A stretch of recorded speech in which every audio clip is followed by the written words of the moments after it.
Bueno, escúchenme pues. Es un gusto pues para nosotras enseñarles esta tarde sobre los cuidados de enfermería al paciente con lupus eritematoso sistémico. Nuestra docente asesora, la enfermera Lorena Calvo y Magíster. Los compañeras son Mailet Padilla, Laura Zapata, Manuela Cano, Joana Rojas, Manuela Durango, María José Malo, Alejandra Tobar y esta locutora quien les habla, Corazón Rivero. Muy bien. Bueno, conocemos entonces que el lupus eritematoso sistémico es una enfermedad autoinmune y multisistémica. Entonces vamos a empezar con el metaparadigma por la parte de persona. Entonces tenemos que el 90% de los pacientes con esta patología son mujeres en edad reproductiva. También tenemos que hay mayor prevalencia en las mujeres afroamericanas, de esto debido a que este grupo étnico tiene 45 genes más o menos relacionados a esta patología. Más adelante vamos a ver entonces la fisio para entender más este punto.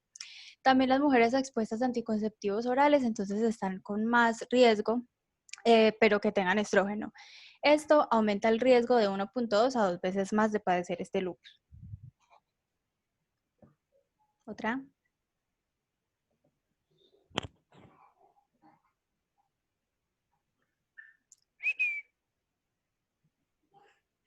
La siguiente. La siguiente, por favor. Manu. Que se quedó bloqueado. Ay, madre. Profe, para el tiempo. Dificultades técnicas. No, así no se vale. Manu, Manu. Manu. Se desmayó el susto. Bueno, ¿Qué pasó? ¿Qué pasó? La gente Es que no respeta. se me detuvo. Okay. Y no escucha yo. ya pasa. Bajo. ¿Ya? ¿Sí me escuchan? Sí. Bueno, también otro factor de riesgo para padecer esta patología es la luz ultravioleta. Lo que hace esto es que exacerba los síntomas en un 70% porque destruye las células que están en la epidermis y también altera las proteínas y el ADN, convirtiéndolos en antígenos en el cuerpo. Las infecciones, el virus como el Epstein-Barr, el consumo de tabaco y la exposición laboral en personas afroamericanas al silicio. Eso es exposiciones a de pronto tierras en actividades. Bueno, sí, continuemos.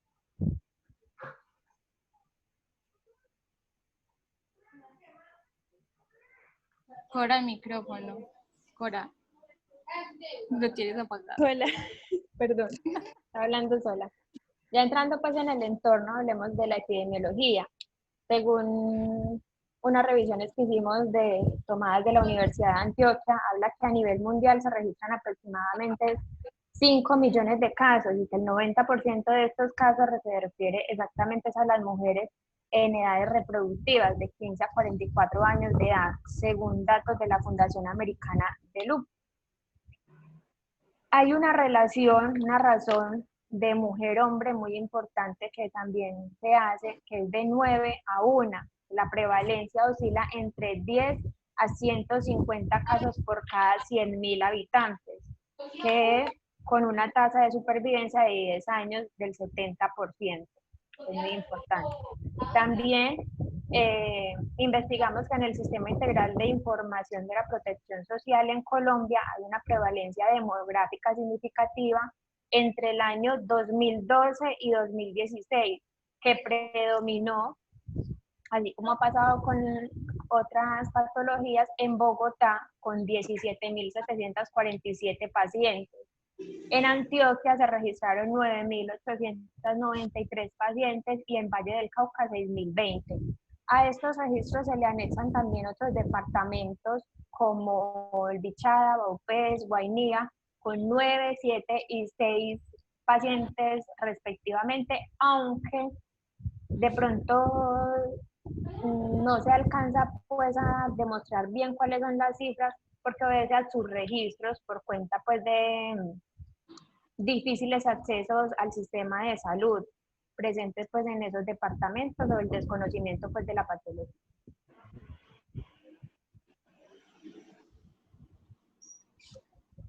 Aquí algo muy importante que es este símbolo y que se celebra el 10 de mayo, el Día Mundial del Lupus, y muestra que en el 2004, como parte del 7º Congreso Internacional del Lupus en la ciudad de Nueva York, se da la iniciativa de conmemorar este día.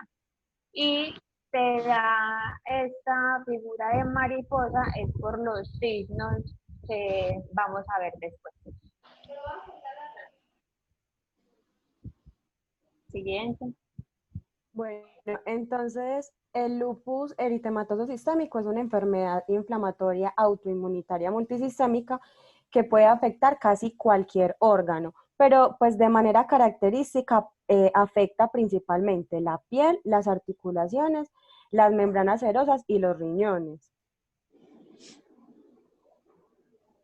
Bueno, en esta patología, pues entonces, como fisiopatología, vemos que el cuerpo forma anticuerpos contra una variedad de autoantígenos, entre los que se incluyen entonces las proteínas plasmáticas, que son componentes del complemento y factores de la coagulación, los complejos entre proteínas y fosfolípidos, antígenos de la superficie celular, que son los neutrófilos, los linfocitos, las plaquetas, los eritrocitos. Los componentes citoplasmáticos intracelulares, que serían los microfilamentos, los microtúbulos, lisosomas, ribosomas, el ARN, el ADN nuclear y los nucleoproteínas histonas. Entonces, en esa patología, los autoanticuerpos más importantes para la identificación pues, del diagnóstico son los anticuerpos antinucleares, los antiácidos desoxirribonucleico, los antifosfolípidos contra un complejo antígeno nuclear y el antígeno de Smith. Hola, ¿me escuchan? Sí, Ale. Sí. Bueno, en esta fisiopatología se da porque es una interacción entre genes alterados y factores ambientales. Generalmente generan unas reacciones inmunitarias bastante alteradas. Entre ellas tenemos 3 factores: la activación de la inmunidad innata, que serían pues las células dendríticas, monocitos o macrófagos, y mediante ADN complejos inmunitarios y ADN y ARN viral. También tenemos umbrales más bajos de activación de la inmunidad y vías anormales de activación de los linfocitos B y los linfocitos T. Generalmente estos son autorreactivos.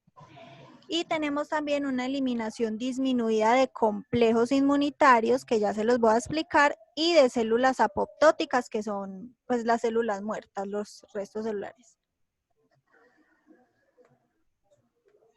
Manu. Hola, ya la pasé. Ya la vi.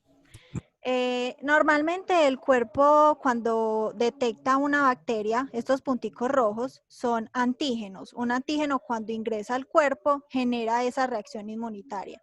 Las inmunoglobulinas, que son esas cositas azules en ambos cuadros, se unen a esos antígenos para empezar a generar las reacciones inmunitarias. Luego llega una molécula que se llama C1Q, que es esta de amarillita con unas cositas verdes y moradas. Esa C1Q va a empezar a activar lo que se llama el complemento. El complemento es un conjunto de varias moléculas: C1Q, C1R, C1S, C4 y C3.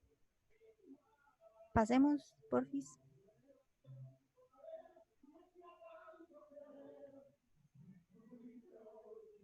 Next.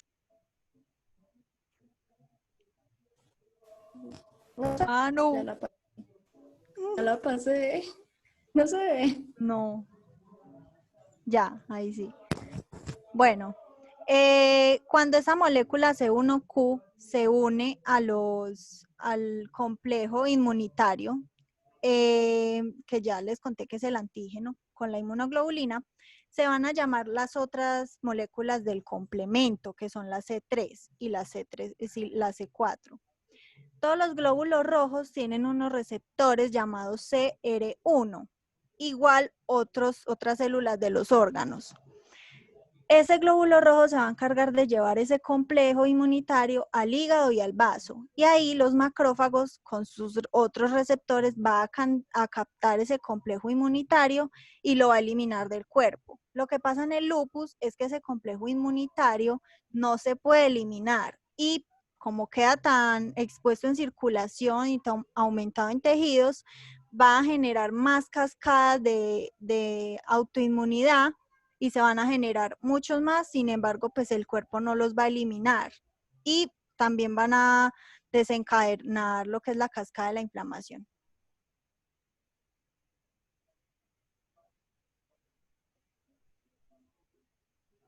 Los autoantígenos son reconocidos por nuestro propio sistema inmunitario, igual que los autoanticuerpos y todos estos complejos. Por eso es que el cuerpo no los elimina y siguen en circulación por largos periodos.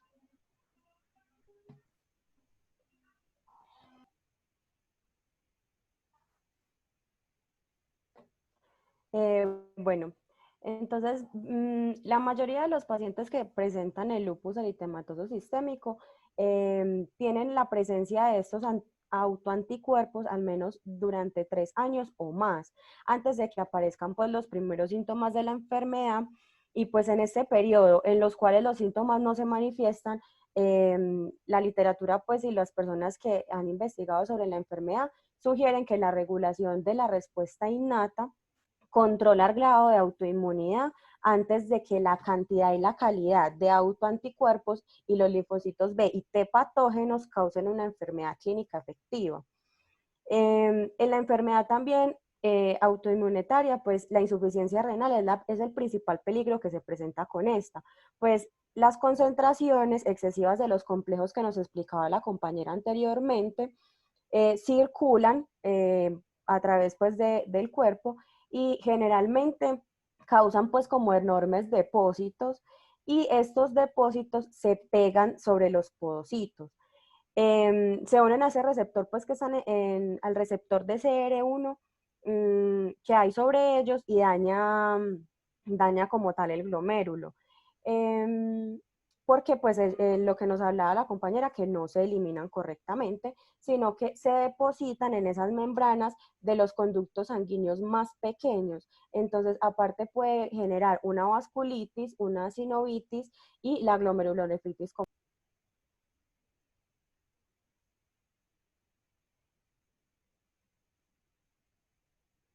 Se fue el audio. Tu audio, Mae. Ya, Manu, pásalo. Yo ya terminé. Yo no veo las Siguiente. diapositivas. Yo no veo las diapositivas. Manu. Si Las están pasé. El internet lento. No, que sí se están demorando para pasar. Pero dice, ya. Bueno, entre las manifestaciones clínicas que tenemos en este lupus, entonces generalmente, como lo dijo Mayleda, empiezan a partir de los 3 años, pero ellas pueden empezar leves y manifestarse con el tiempo. Dentro de las manifestaciones musculoesqueléticas, entonces tenemos la artritis, las artralgias, la miositis y solo el 10% de las personas manifiestan deformaciones en las manos y en los pies. Dentro de las manifestaciones cutáneas, entonces tenemos un grupo crónico y un grupo agudo. Dentro de las agudas, entonces está el eritema malar, que es característico de las personas con lupus eritematoso sistémico, pero esta no genera pues gravedad en la piel. Sin embargo, requiere sus cuidados. También entonces en el crónico tenemos un eritema discoide, que entonces son exantemas más exacerbados, más graves, donde pueden generar lesiones en el tejido por despigmentación, en la piel, perdón. Y se presentan también aftas bucales, se presentan más que todo en el paladar, pero estas no duelen. También se pueden presentar en las mucosas nasales. Dentro de las hematológicas, entonces tenemos que el paciente puede presentar anemia, hay una hemólisis cuando la exacerbación de lupus es grave, también presenta trombocitopenia y leucopenia.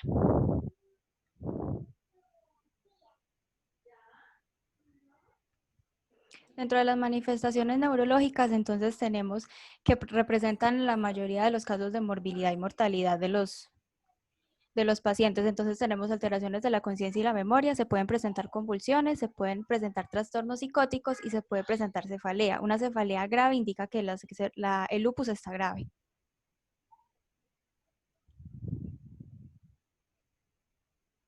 La otra. Dentro de las cardiopulmonares, entonces las más comunes es la pericarditis y la pleuritis. La pleuritis puede presentarse con o sin derrame pleural. Los pacientes que tienen estas manifestaciones, entonces su signo característico es dolor torácico.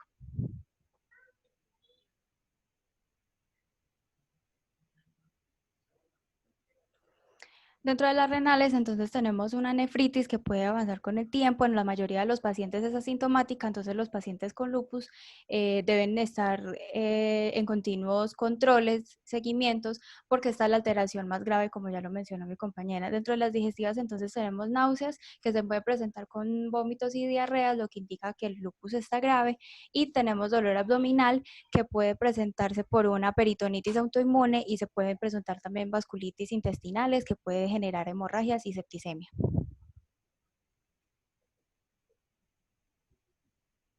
Las manifestaciones oculares, entonces tenemos este síndrome que es síndrome de mucosas secas, donde la boca y los ojos están completamente secos. Estas no representan un riesgo para el paciente, sin embargo se puede presentar una vasculitis retiniana y esto puede dejar ciego al paciente de días a semanas.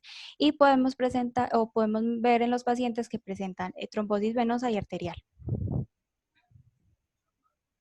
Listo, ahora en el diagnóstico. El diagnóstico no se basa en una prueba específica, sino que son varios criterios, que son según el Colegio Americano de Reumatología.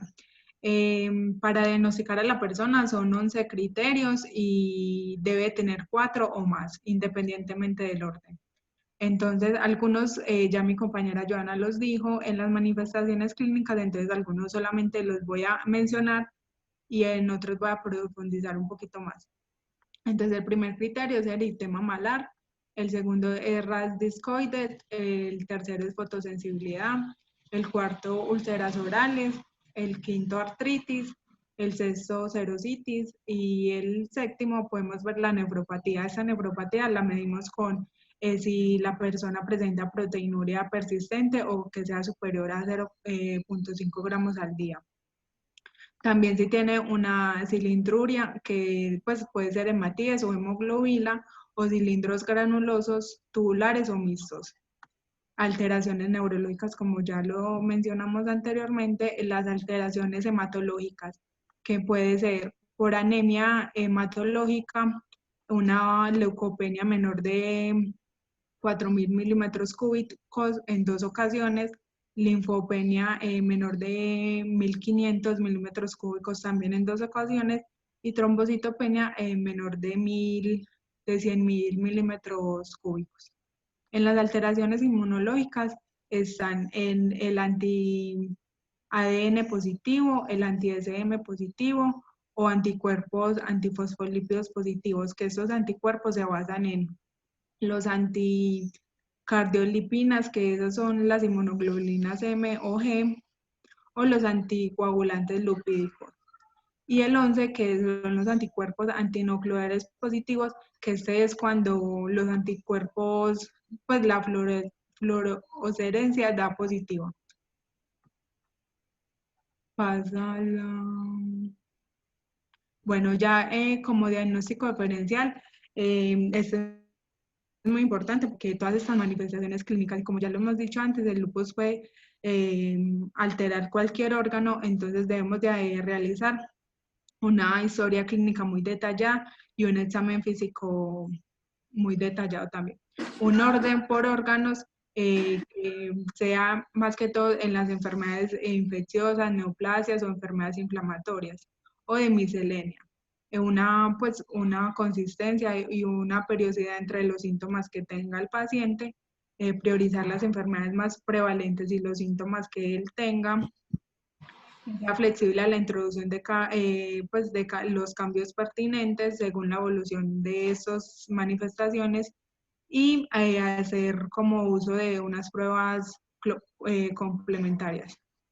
Y ya es muy importante este diagnóstico diferencial porque nos ayuda a tener un diagnóstico muy completo y nos puede ayudar a diferenciar de enfermedades como la púrpura trombocitopenia hepática o alguna enfermedad autoinmune o alguna neoplasia. Listo, entonces yo les voy a hablar sobre el tratamiento. Hay que recordar que el tratamiento, pues no existe una cura específica para el lupus eritematoso sistémico, sin embargo el objetivo de ese tratamiento es curar, bueno, controlar esos síntomas que presenta el paciente. Siguiente, por favor. Entonces, el tratamiento se va a clasificar según las manifestaciones. Tenemos manifestaciones moderadas, menores o leves, moderadas o graves. ¿Sí? Entonces, menores, el paciente no tiene amenaza contra su vida, se utilizan AINES, se utilizan glucocorticoides, pero a bajas dosis. Y también en las manifestaciones moderadas no presenta este riesgo pues para su vida, pero la artritis ya es más persistente, las lesiones cutáneas son más extensivas y en las graves ya hay un daño específico a un órgano y que pone claramente en riesgo la vida del paciente. Sí, acá se utilizan glucocorticoides altas dosis, depresores. Vamos a ver la siguiente. Entonces acá están los grupos farmacológicos principalmente que se utilizan, que son los glucocorticoides, están leve, moderada, grave. Entonces estos glucocorticoides hay que tener en cuenta las reacciones adversas que puede causar ese vasoconstricción renal y úlcera gástrica, entonces es muy importante asociarlo con un protector gástrico. Sí, entonces también están los AINES, que va a actuar también como un antiinflamatorio, y va a proteger al paciente en las manifestaciones articulares y musculares. Más que todo los medicamentos que se utilizan en este grupo son la aspirina, el ibuprofeno y el naproxeno, producen irritación gástrica también. Hay una cosa que se me olvidó en glucocorticoides, producen toxicidad, ¿sí? También hay riesgo de cataratas y aumentan el colesterol y la glucosa del paciente. Es muy importante entonces hacerle como ese control metabólico al paciente. También están los antimaláricos o antipalúdicos que se utilizan también de leve a moderada. Esos medicamentos se utilizan más que todo cuando hay eritema malar, úlceras orales, alteraciones musculoesqueléticas, y el medicamento de elección es la hidroxicloroquina y la cloroquina, pero hay que tener en cuenta la reacción adversa de ese medicamento que produce el medicamento se deposita en la córnea, perdón, en el fondo de ojo o en la retina. ¿Sí? Entonces esto puede producir visión borrosa en el paciente hasta una pérdida ocular. Los inmunosupresores también se utilizan, en este caso el metotrexato y la azatropina. Sí, entonces esto más que todo para controlar la inmunidad y para detener el daño. Estos se utilizan más que todo cuando hay una afección grave, ejemplo, la nefropatía grave. Hay que tener en cuenta también las reacciones adversas como la neumonitis, la alopecia y las aftas. Continuamos, por favor.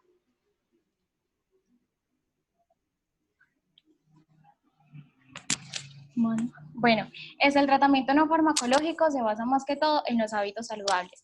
¿Sí? Educar al paciente sobre el estilo de vida saludable, la dieta y el ejercicio. Esto lo va a prevenir como esos dolores musculares, la debilidad, la fatiga, le va a aliviar el estrés, y también la alimentación. Recordemos que están dando unos, le están dando unos medicamentos que le van a dar como un desorden metabólico. Los glucocorticoides aumentan la glucosa en sangre, entonces al paciente se le recomienda como ese control en la alimentación.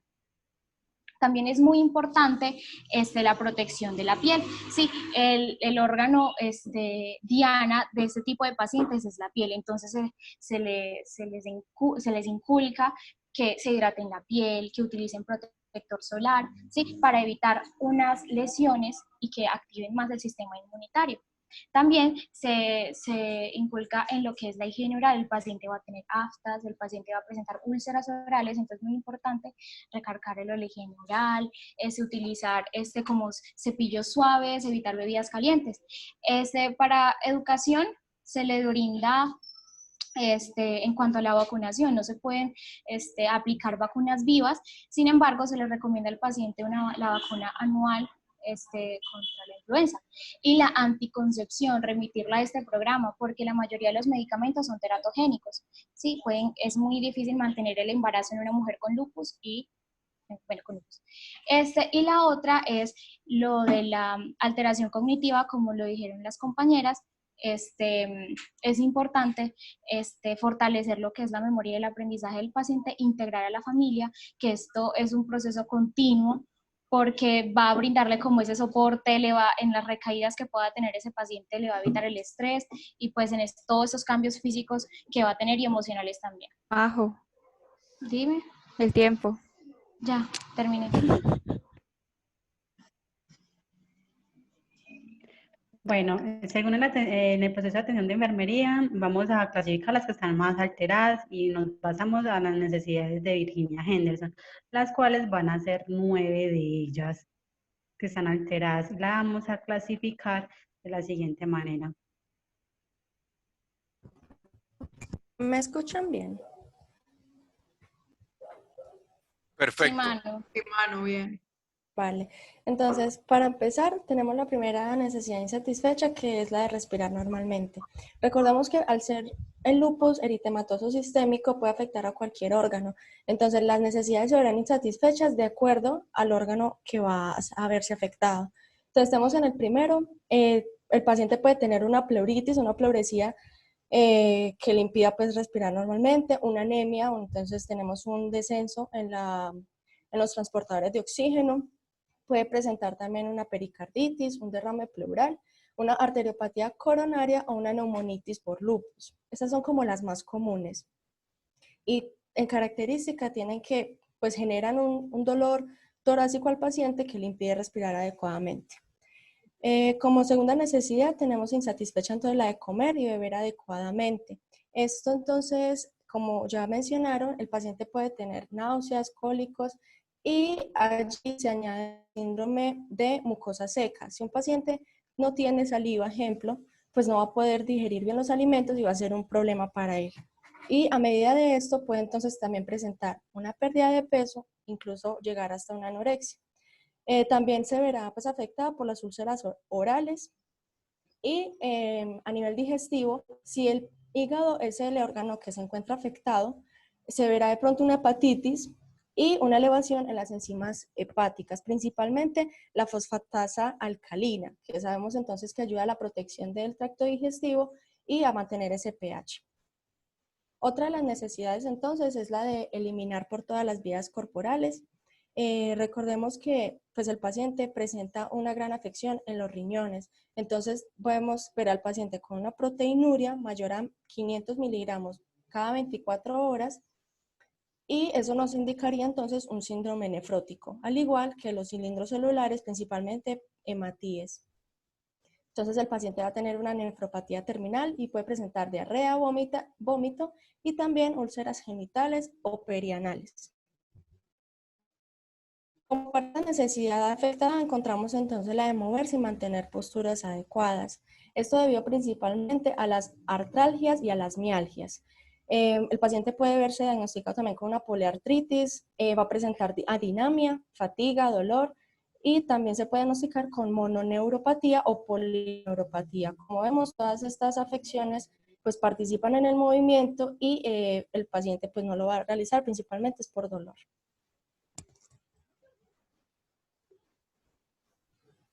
Micrófono. Manu, tu micrófono.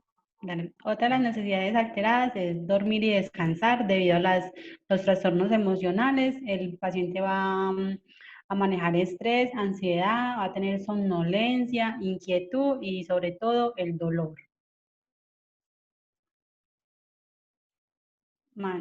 Otra es mantener la temperatura corporal, por lo que habíamos dicho anteriormente, porque el paciente va a presentar hipertermia, porque no, pues no sabemos, es de origen desconocido. Otra necesidad es mantener la higiene corporal o la integridad de la piel. Como lo dijeron anteriormente mis compañeras, el paciente va a presentar pues como unas lesiones en la piel, más que todo en el rostro, entonces va a tener eritema malar, eritema discoide, alopecia, fotosensibilidad, urticarias y se va a presentar también úlceras. Evitar peligros ambientales, el paciente pues no va a tener cómo defenderse porque va a presentar convulsiones, va a tener confusión, somnolencia, trastornos cognitivos, apoplejía, porque se pues, va a presentar como un sangrado intracerebral o un coágulo de sangre en un vaso sanguíneo del cerebro. El sistema inmunitario afectado porque va a tener leucopenia o linfocitopenia. Otra de las necesidades afectadas va a ser la ocupación o la autorrealizarse por las deformidades que él va a presentar pues en las manos o enfermedad incapacitante que el paciente por el dolor que él va a presentar no va a ser capaz de realizar sus actividades que realizaba en su diario vivir. Profe, bueno, viendo que el tiempo se nos va a acabar, no sé si seguimos o abrimos la otra para ya terminar lo que sería, pues tenemos una pequeña actividad y tenemos además pues presentar los diagnósticos, entonces ya usted nos dirá. Sí, está bien. Es mejor volver a entrar ahí mismo o el mismo link. Entonces, avancemos hasta donde se nos acabe. Bueno, ya está bien, salgamos. Pues ya salieron, porque el asunto es que no me vaya a grabar, ese es el problema. Por eso quiero terminar hasta donde se acabe y él mismo ya automáticamente me grabe y ya después volver otra vez ahí mismo. Bueno, aunque acá sería primero la actividad, Pero, entonces ¿sabes no qué, quiero Manu? quedarme. Presente los diagnósticos y luego al juego cuando entremos, no. No, no porque tiene no da. sentido. No, Exacto. primero No, tiene que primero hacer tiene la que ser el actividad. juego. Expliquen el juego y cuando entremos lo hacemos. Eso es. Ah, bueno, listo, entonces así rapidito. En esta actividad lo que queremos hacer es que cada grupo, pues ya seleccionamos un integrante por cada grupo, un representante. Entonces la actividad consiste en que hay 6 diagnósticos. 3 de ellos son para estos casos prioritarios. Entonces la idea es que el representante por cada grupo organice los diagnósticos en orden de prioridad. Elija 3 diagnósticos y los organice en orden de prioridad. Eso sería todo. Entonces, pues ahorita que volvamos, ya lo sabemos y decimos quiénes son los integrantes. Ya. Sí, de una vez, dilos para que se vayan preparando. Bueno, los Vale, integrantes entonces por el van a grupo ser, 1, dale mano. el grupo 1 va a ser Diana Salazar.